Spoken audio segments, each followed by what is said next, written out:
E aí, galera, como é que vocês estão? Tudo bem?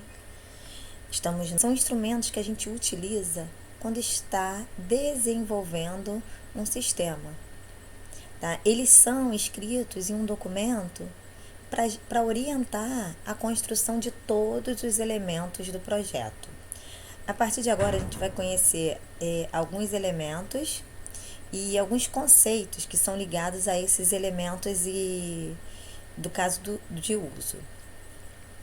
Os atores. Os atores nada mais é do que o termo usuário, né? São as pessoas que estão utilizando. Porém, isso não necessariamente, os atores não necessariamente precisam ser pessoas, precisam ser usuários, que a gente vai ver na frente. Então, só para relembrar, o caso de uso é um instrumento que a gente usa no desenvolvimento do sistema. Ele é escrito no documento que serve para orientar quando a gente está fazendo a construção dos elementos do projeto. E uma das partes principais são os atores, que é um termo ligado ao usuário e que não necessariamente tem que ser uma pessoa.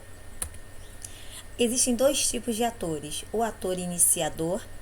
Quem é o ator iniciador? É aquele ator principal, né? Aquele que quando a gente, por exemplo, está fazendo, botei como exemplo aqui, fazendo o sistema bancário. E o caso do uso é retirar dinheiro. A gente faz uma pergunta: quem vai retirar o dinheiro? Para a gente ter como resposta o ator iniciador. Então, o ator é quem? Quem vai tirar o dinheiro é o cliente. Então, o cliente é o ator iniciador, certo? E a gente tem um ator participante, que é o quê? Aquele que participa do caso do uso, porém não é o ator principal. Por exemplo, a gente vai comprar itens. Existe o ator atendente que atende o ator cliente. Ou seja, então eu fui comprar alguns itens. Quem foi comprar? Eu sou cliente, então sou o ator iniciador. Quem me atendeu? Né? O atendente me forneceu as informações. Então eu tenho o atendente como ator participante. Veja bem, e dentro de um sistema eu não tenho que ter somente um, eu posso ter vários. Por exemplo, dentro disso aqui de ator participante, ator iniciador, se eu, Beth, vou comprar uns produtos, vou na farmácia, por exemplo, comprar uns produtos, então eu sou ator iniciador, que eu sou o ator que usuário, cliente. Aí fui atendida para pegar os medicamentos que eu quero. Aí eu tenho um ator atendente, que é um ator participante. Mas depois que eu saio do balcão, eu vou no caixa. E ali eu tenho um ator o quê? Caixa. Seria o meu segundo ator participante. Dentro dessa situação, eu tenho 3 atores. Um ator iniciador, que sou eu como cliente. 2 atores participantes, que é o atendente e depois o caixa. Ok? Então, um ator, como eu já tinha falado antes, não necessariamente precisa ser uma pessoa. Ele pode representar algumas coisas. Eu coloquei aqui um grupo de pessoas, como clientes e estudantes. Uma função de uma pessoa, um estudante representando uma turma. Um outro sistema externo, por exemplo, a gente tem que consultar um outro sistema, quem é o ator principal para a gente estar utilizando o sistema que a gente está criando.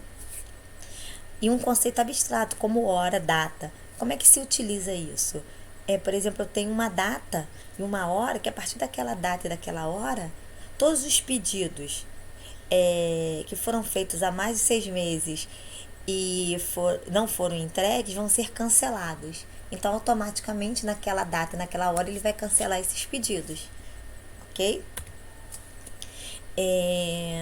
Então, assim, a gente precisa, quando está criando esse caso de uso, o ator, a gente precisa colocar com um nome claro, para que a gente entenda o que esse ator, qual é o papel dele dentro do sistema. Então, os nomes, de preferência, devem ser condizentes com o que a gente usa dentro da empresa, para que a gente possa entender o que ele vai fazer. né? Aí, e com isso, os clientes, ou seja, nossos clientes que nos contrataram para criar o sistema, conseguem entender facilmente o significado do elemento dentro do sistema. A gente vai precisar encontrar, às vezes, alguns atores dentro de um sistema? Sim, às vezes a gente não sabe quem é. Mas aí a gente pode fazer algumas perguntas que vão nos auxiliar nessa tarefa de encontrar quem são os atores. Tem aqui, eu coloquei algumas, que é qual o principal usuário do sistema, quem fornece as informações para o sistema, quem obtém a informação do sistema. Lógico que nisso tudo pode ser uma única pessoa, mas dentro de todas essas respostas pode ser duas ou três. Então, de acordo com o que a gente vai perguntando, a gente vai anotando. Quem opera o sistema? Quem instala? Quem desativa? Tem outros sistemas interagindo com o sistema? Eu preciso de um banco de dados para interagir? Tem algum processo que acontece automaticamente, em uma data, em uma hora? Então, assim, eu preciso disso tudo para poder saber quem são os atores envolvidos dentro do sistema, tá? E aí a gente tem alguns tipos de caso de uso. Né? A gente sabe que isso é um documento narrativo, que descreve toda a sequência, né, dos eventos de um ator que usa todo o processo do sistema. Então, com relação a isso, a gente vai dividir em dois grupos o caso de uso. A gente tem, primeiro, o caso de uso de alto nível. Apesar de falar de alto nível, ele descreve de forma rápida, breve, né? Com 2, 3, 4 sentenças no máximo, como é que são os dados dentro desse caso do uso. E os dados principais, quando a gente está usando o de alto nível, é o nome do caso do uso, os atores, o tipo e a descrição. A descrição é a descrição do processo. Então, eu coloquei aqui um caso de uso de alto nível bem simples. Caso de uso, comprar itens, que eu já tinha dado o exemplo quando eu vou à farmácia. Os atores, cliente e caixa. Mas se eu fui atendida também, tem alguns lugares que a mesma pessoa que atende a gente é a pessoa que recebe o dinheiro. E nesse caso eu só tenho dois atores. Agora, se eu tenho três, como um atendente, um caixa e mais eu, então eu tenho três. Aí eu colocaria aqui atores, cliente, caixa e atendente. Qual é o tipo? Primário. E qual a descrição? O cliente chega a um ponto de pagamento com vários itens que deseja comprar. O caixa registra as compras e recebe o pagamento. Às vezes a gente vai, por exemplo, no mercado e só pega os produtos e vai para o caixa. Então, o caixa é quem recebeu os produtos, bateu e recebeu o dinheiro. Então, nesse caso, a gente só tem dois, né? E a gente tem um caso de uso expandido. O expandido, ele detalha tudo que acontece numa sequência de eventos, ou seja, ele descreve passo a passo todos os eventos que acontecem.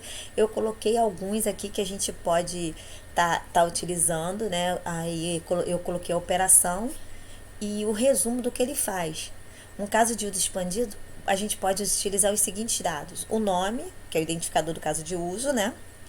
A descrição geral, um resumo pequeno, de 1 ou 2 parágrafos no máximo, de como está sendo o caso de uso. Pré-condições, a listagem do que se deve verificar quando iniciar o caso do uso. Os triggers, que significa os gatilhos, se ocorre algum gatilho ao iniciar o caso do uso. O cenário, né, descreve o curso por uma sequência de eventos numerados. As extensões descreve percursos de eventos, se tem alguma pós-condição, se existe alguma regra de negociação. Lista de variações tecnológicas, que coloca os métodos de entrada e saída dos dados. A frequência de ocorrência, se a gente precisa, se tem alguma coisa como atualização, registro numa data, numa hora específica, entendeu? Que a gente tem que colocar. Se tem alguma nota adicional, o autor e a data. Então, assim, isso são algumas das coisas que a gente utiliza quando a gente está usando um caso de uso expandido, né? E é lógico que quando a gente usa o caso de uso de alto nível, é bem mais simples, também eficaz, né? Mas a gente depende do tipo de sistema que a gente vai estar elaborando para fazer isso. Ok, galera? A nossa aula de hoje vai ficando por aqui. Espero que vocês tenham entendido, grande abraço para vocês, grande beijo, muitas saudades de vocês e até a nossa próxima videoaula. Beijo!